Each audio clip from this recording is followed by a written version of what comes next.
Hey guys, so today in Illustration Masterclass we're going to be looking at this guy Duncan. We're going to be looking at his work. This guy seems to have done quite a lot of different types of work in terms of his style, but I believe he does mostly like comics and illustration. And so we're going to go through and we're going to break down some of the things it is that we normally do. We're going to look at the composition, we're going to look at the way it is that he does his rendering, the way that changes, and different types of work it is that he does, and see what it is that we can learn. Now, the first thing it is that I noticed whenever I looked at these series of images, these three that I have here, I compiled them together because these all feel very much like what we would see out of Mike Mignola, right? So if I zoom in over here on this left one, I mean, this feels, especially with the grouping of the skulls and the shadows in the skulls, right? We have all these black shapes kind of grouped together, right? And these shapes, I mean, the way that he groups them together, and then the way it is that these shapes merge into these black shapes, and then they go up and they merge into these bigger black shapes up here. I mean, it just feels like something that Mike Mignola would do, right? Especially something like this, you know? And I think that the reason why that is because it's very common whenever it is that you're doing a illustration to look at somebody else's work just to be inspired by it. I'm not saying that he's stealing from anybody's work. I think that he's doing very much what it is that I'm doing right now, which is that he's appreciating somebody else's work and he's taken lessons from it and incorporated it into his own work. But the way it is that all of this is rendered, the way that this falls into the shadow, that stays in the same shadow as everything else, and the way the hands, the details of the hands get lost in here, and the details of the arms get lost in this shadow, and everything is kind of like this kind of big black shadow here. I think it tells you that this guy is obviously a Mignola fan, which makes sense because I believe he did some work on Hellraiser. I mean, not Hellraiser, Hellboy, right? So he probably tried to kind of ape his style, ape his work, right? Now, compositionally speaking, what is interesting to me, and we'll get into how this relates to all three of these, but we have this kind of swooping line here, and then we have this line that goes this way, and then this that goes over this way, right?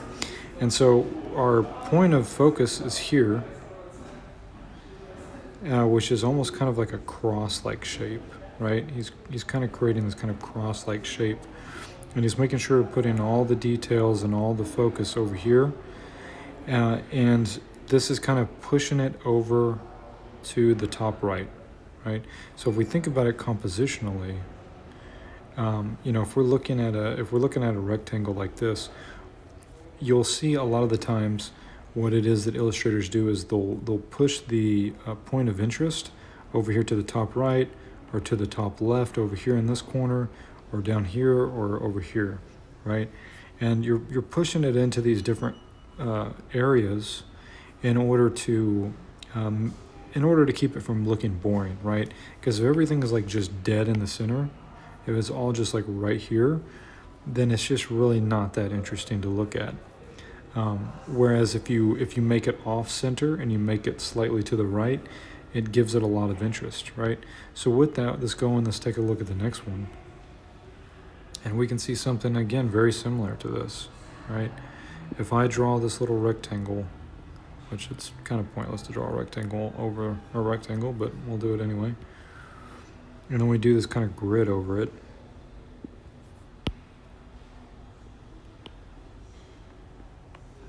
Right?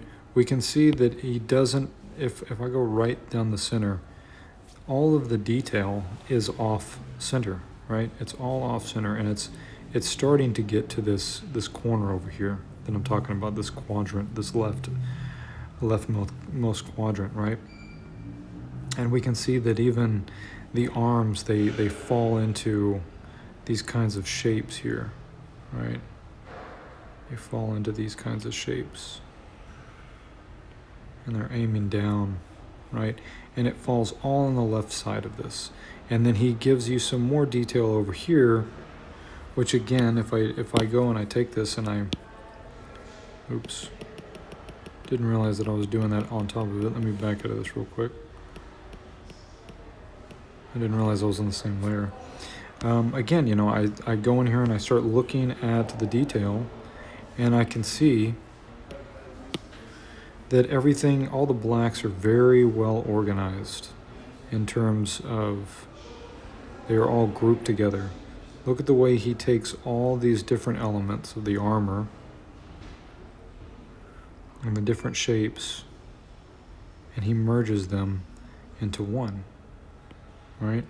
This is just one little area, this one little example of how it is that he takes his inks and merges them basically into one big shape, right? And then again, this goes up the arm too, right? And you can see this kind of interesting shape that he's able to create with these, you know. So if I just look at that in terms of those little shapes right there, you know, he's got some really interesting shapes that he's able to create with just these little black shapes, right?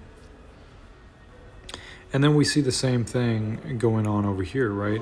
Like he uses the intersection of different wings of the birds in order to create this kind of really interesting patterning, right? Without making it look too noisy. And so if you just consider for a moment, if he didn't do this, and if instead of just using black ink and then the flat color, if he had, you know, 3 or 4 different shades of value here, this whole area over here could end up drawing way too much attention to it, right? And then of course we see that the black of the cape is also merging with these bird shapes, right? And it's connecting here as well. Shadows of the face, shadows of his cape. It's all very well organized, and it looks really cool. It gives it this kind of epic look. And again, we see the same thing here. You know, there's no straights, right? We have this diagonal shape here. We've got this figure that's posed off center, right? There's our center line right there. So he's crossing the center line. And so are these lines here, right? But notice again, you can see the simplicity, the beauty and the simplicity of what it is that's going on here, right? Like in each one of these, he knows exactly where it is that he wants you to look. And once he gets you there, he doesn't need to take you any further than that. He'll use detail in the background in order to create visual interest, such as with these shadow shapes here. And notice again, we have these shadow shapes, whatever these things are supposed to be clouds or whatever. They merge with the inks of the face, and then those merge with the inks on the body, right? So there's clearly something going on here, right? And then it's the same thing in each one of these illustrations. Now let's look at a different style that he works in.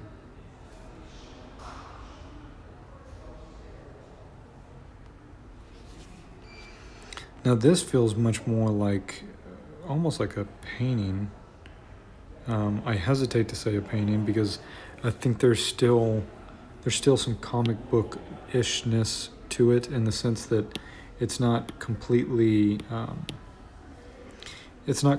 rendered like a painting. There's still an emphasis on the darks being grouped together, right? So if I take this image, let's just take this image and let's drop it into a grayscale, right? So what I like to do is take this, and then usually what I'll do is I'll drop it down into saturation, and then I can create another layer on top of that, and then use my red. Now when I look at the image from this perspective, I can pull the image out and I can go further back with it, and I can start to see again how is the image actually organized. Where are the points of interest, and why did he make the decisions that he made? Now as I go back in, there's certain things that stick out to me. For one thing, we have this kind of shape here that goes all around the image, right? And this is basically creating, since this would be, I would assume this is like some sort of a cover. That's what it feels like. It feels like some sort of a cover. This is basically creating a kind of arc that sits on top of these characters. It basically tells us that this is where the point of visual interest is going to be. It's going to be here, and then of course there's going to be visual interest here. So there's this kind of interplay between these two, right? And notice that the arc, obviously it intersects with one point of interest, which is the face of this figure, and it swoops us back into the other point of interest, which are the two figures here. Notice that each one of these fingers, it's kind of curving.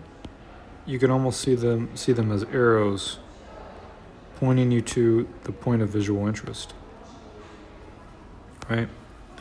And notice that her sword, again, it's the gestures themselves. She's angled this way, he's angled this way, right?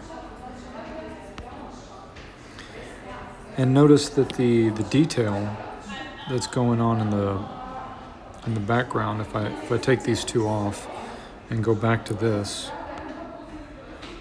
there's other creative decisions that are being made here that are of interest, right? We have this nice color work. So we have this use of color down here. In this bottom right, again, we have the reference to the bottom right quadrant over here, and it's creating this nice contrast with the rest of the image. Notice again that he has this kind of, which I think is very metaphorical. I think this is an element of the very metaphorical image. He has these kind of, these vines and these tree trunks kind of growing, almost like they're growing out of this guy's head and going in all sorts of different directions, right? And this feels like, it feels very manic, very crazed, like he's this, like he's this crazy person, he's this crazy psycho guy, right? This monster, it looks like Frankenstein. Maybe this is what the image is. Maybe it is a Frankenstein. But notice that he doesn't bring that color up here, right? He doesn't do that. If he did that, he would be really wasting his time, because he needs to make you look right at where the focal point is, which is here and here. And so he uses that light that's here in a couple of very clever ways, right? One of the really clever ways is that he's able to create this one-sided cast shot, this one-sided lighting on this side of the head. He's also able to create this kind of horror, this very classic horror lighting on the hand, where you basically have a light that is below a figure pointing up, right? And you can see it on the hand, right? But you can also see it on the face. This is very classic horror type lighting on the face, right? The light is coming up and is creating this really dramatic lighting on the face, right? And then of course the two main glimmers of light we have are basically on either side of the image. So we have light on the right side, and then we have the light over here on the left. And this keeps our eye from drifting off too far this way, right? It wouldn't make any sense for this light right here to just be over here in the corner somewhere. It wouldn't make any sense, right? So this sword, and then this leg here, and this arm here, this kind of creates this kind of boundary, right? So it creates a boundary that points us up to the face, and then obviously even just the glance of where he's looking is pointing us down. The sword is pointing us back up, right? And the gestures of these figures are pointing us back up. And so everything is keeping our attention here. And then of course he can go in here and he can play around with different types of details and things back here in the background. But he lets all that be in a limited value range, in a limited color range, so that he can have that there for fun and for visual interest, but make sure to keep your attention here, right? So that's pretty much what I got for you. We'll take a look at one more here. And please let me know if these videos are helpful to you. You know, I would like to know. I'd like to get feedback on these videos because I put time into them. So if you like it, hit the like, leave me a message, leave me a comment, let me know that you want me to keep doing these. Because I put a lot of work into these, and sometimes I don't get any feedback, and I think like, well, maybe I shouldn't even be bothering to do this. So, all right, so this is an interesting image because we have this kind of curving shape that is pointing us where? It's pointing us right at this figure here, and we can see that he's just made a swipe of his sword because we have this little light indication here, right? So we have this light indication right here that's connecting with the sword and is going up and connecting to the figures over here on the left. You know, he just swiped and cut this Hydra's heads off, right? And so there's an interesting dynamic image going on here, right? And this is the sort of image it is that really is what it is that gets people jobs. It's what it is that gets people noticed online. It's what it is that makes people money, is like these super dynamic images that you look at and you'll go like, man, how did they do this, right? So again, we go back to this idea, if I take these and I break these down, I can see that there's a lot of visual interest going on over here, right? That's mostly where it is that everything is pushing me to. And he has this very unusual way of taking our eye there through this kind of curving line, but notice that it doesn't deviate. And even though it looks very complicated, all the elements are pointing us in one direction. This is pointing us here. This head is pointing us in the same direction, this and this. And so is this, right? And then, of course, we see all of the angles of all of this are they're all running parallel to the figure itself, right? And then we have this element over here that's kind of creating this housing around it, right? So this is an interesting way to kind of show the way it is that you can use the background elements, and you can also use other elements in order to push your eye into a specific area. And then of course we obviously have the color dynamics going on here. Traditionally red and green are contrasting colors, but instead of using red, he pushes it into pink and purple. And this really creates a very stunning and captivating image. So guys, as usual, if you want to check out this guy's work, I'll put some links in the description box. You can check it out. You can also check out my Patreon for $5 a month. I'm going to be uploading some unique and exclusive tutorials there, and I'm also going to be putting together other tutorials that are more in depth, more packaged and put together. So you can check all that stuff out in the links in the description, and then also my own work as well on my website, wesleyedwardsart.com. Thanks guys for watching, and take care.